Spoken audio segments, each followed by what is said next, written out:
Viewers and students अस्सलाम वालेकुम। Second year का जो टॉपिक हम डिस्कस कर रहे हैं वो आपके पास है इलेक्ट्रिक फील्ड।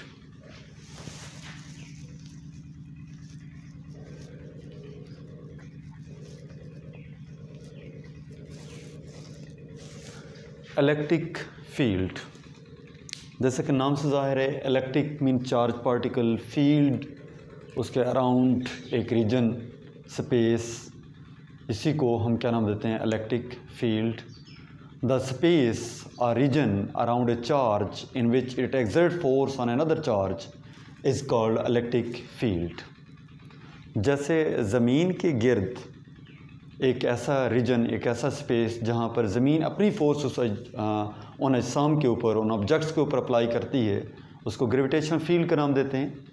तो बिल्कुल इसी तरीके से जब हम ये बात करते हैं चार्ज के हवाले से, तो चार्ज के इर्द गिर्द भी वो रीजन, वो इलाका, वो स्पेस जहाँ पर ये चार्ज किसी दूसरे चार्ज के ऊपर फोर्स एक्सर्ट करता है, उसको हम क्या नाम देते हैं, इलेक्ट्रिक फील्ड। और इसको माइकल फैराडे ने इसको इंट्रोड्यूस किया। तो इसको हम डिफ़ाइन करते हैं, द स्पेस और region around a charge in which it exerts force another charge is called electric field. मसलन ये आपके पास एक चार्ज है जिसको आप कह सकते हैं ये आपके पास सोर्स चार्ज है। The charge which produce electric field around it is known as source charge. तो इसके अराउंड रीजन जहाँ पर ये किसी दूसरे चार्ज के ऊपर फोर्स एक्सर्ट कर रहा है, उसको हम नाम देते हैं इलेक्ट्रिक फील्ड।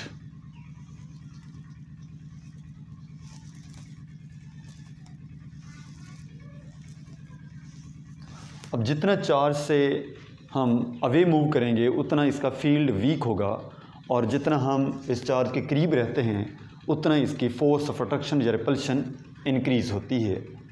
तो इसको लिखा जा सकता है, जैसे हम इलेक्ट्रिक फील्ड इंटेंसिटी को डिफ़ाइन करते हैं कि strength of electric field is known as electric field intensity.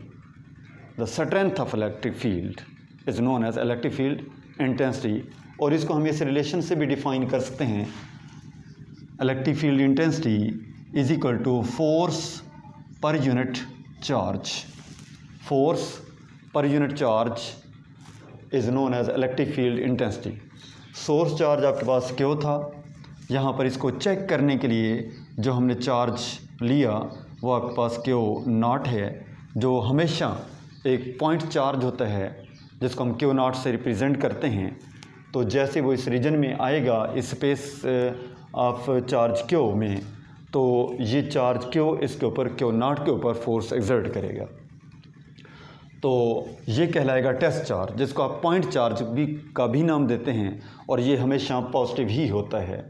और फोर्स हम देख चुके हैं कि F is equal to k q naught over r square.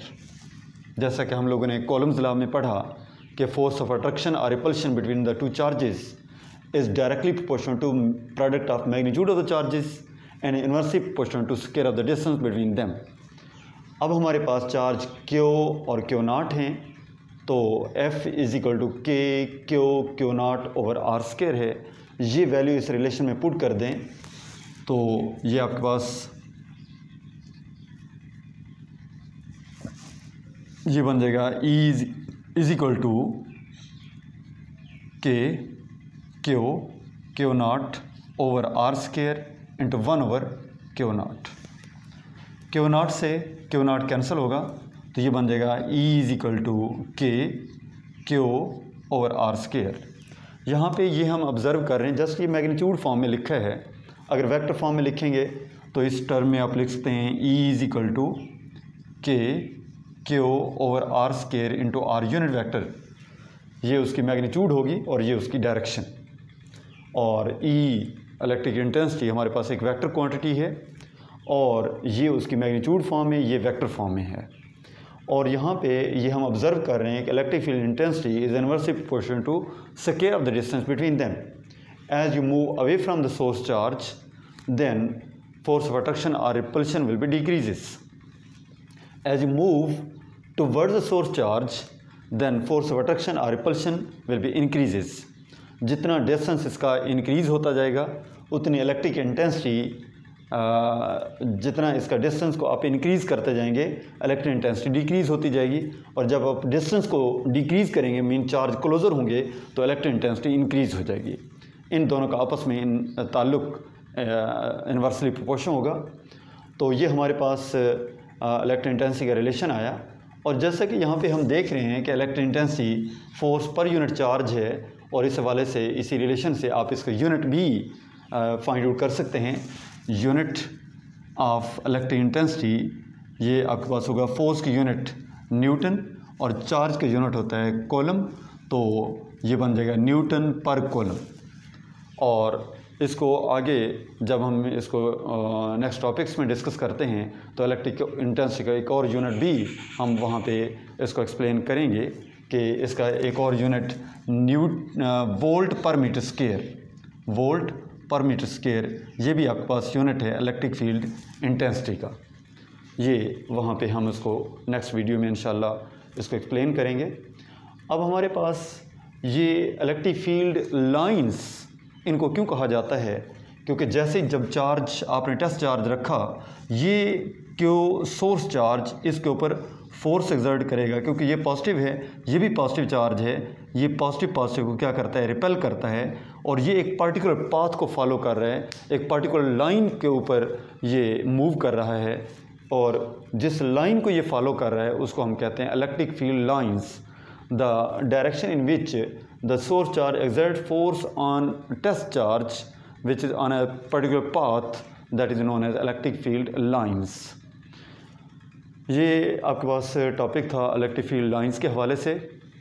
और यहाँ पर ये चीज़ भी हम ऑब्ज़र्व कर सकते हैं कि जो चार्ज आपके पास सोर्स चार्ज है उसके क्लोज़र जो फील्ड होगा वो स्ट्रांग होगा, और जितना आप उसे अवे मूव करेंगे उतना उसका जो फोर्स है वो डिक्रीज़ होती जाएगी, इलेक्ट्रिक इंटेंसिटी डिक्रीज़ होगी, क्योंकि यहाँ पर इलेक्ट्रिक इंटेंसिटी और फोर्स आपस में क्या हैं, डायरेक्टली प्रोपोर्शनल हैं। और इसी वजह से हम एक चार्ज को जब उसका फील्ड को रिप्रेजेंट करते हैं तो उसके क्लोज़र जो डॉट्स हम शो करते हैं वो डेंसर होते हैं, और जितना हम अवे मूव करते हैं उतने उनके जो डॉट्स होते हैं वो फर्दर अपार्ट होते हैं, क्योंकि फील्ड क्या होता है, वीक होता है। इंशाल्लाह आपको ये जो वीडियो है, ये लेक्चर आपके लिए फ़ायदेमंद रहा होगा। इंशाल्लाह मिलते हैं नेक्स्ट वीडियो में, तब तक के लिए अल्लाह हाफ़िज़।